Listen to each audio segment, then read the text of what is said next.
No hospital radio this afternoon. A few technical hitches for the boys, but I'm here with Jonathan Waldron. Colchester United versus Newport County. John, how do you see this one going? Yeah, it's a tough game for Colchester today, Brian. Newport doing well recently. They got a nice win at Tranmere a couple of weeks ago in their last game. Haven't played since then because of the international break. So they'll come into this game fresh and they'll make it very difficult for Colchester, I'm sure.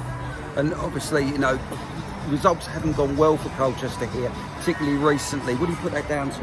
Yeah, I think there's probably a couple of reasons, Brian. I think the first is probably lack of goals, and they're not scoring the goals that they would like, not just at home but away from home as well. And the goal return has been poor, and also sort of going behind in matches at home. You know, that's really been deflating for them. If they can get ahead in the game, you'd be confident they can go on and win the game, but they haven't done that enough this season. And you know, they're having to come back in games and try and rescue points like they did last week against Tranmere. So yeah, those two main reasons. But I think you know, essentially they need to take the chances that they're creating. And one of the good things that came out of last Saturday's game against Tranmere was the fact that they had 15 shots on goal and 5 of them were on target, and that's a real improvement on what was happening earlier in the season. So if they can try and convert some of those chances, obviously then that will hopefully convert into points.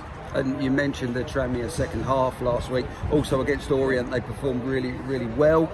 You know, it's something to build on at least. Definitely, yeah. I mean, if you look at it, two draws in the last 2 games. They haven't lost those games. They've picked up points, and as you mentioned, Leighton Orient away. There's not many teams have gone there and got a point this season because they've been so strong. So for them to come back in the way they did in that game was fantastic.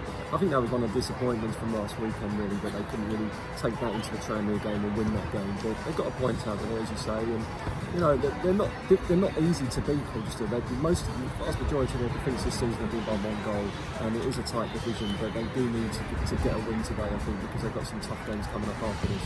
And Newport County under Graham Coughlin, former Southend, made them difficult to beat. Definitely, yeah. And as I mentioned there, they had a really good win last time round against Tranmere at Clinton Park, and yeah, I was up there for Graham's first game in charge in Newport, and they won 1-0 against Colchester that day, and then a few weeks later they beat Colchester in the FA Cup.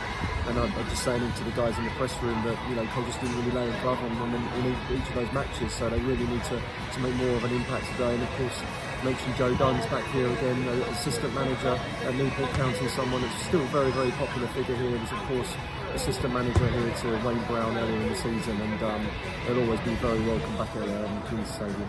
I see this one being another stalemate today, not a lot between the two sides. How do you see it going? Yeah, I tend to agree with you. I think it might be a little bit more physical game today. Colchester's got to overcome that and try and sort of stamp the authority on the game, really. You make sure that their talented players, people like Matt J and Noah Chilvers, can step up and do something special, because that's maybe what it might take for them to get the 3 points today. Jonathan Waldron, thanks very much. Thank you, Brian.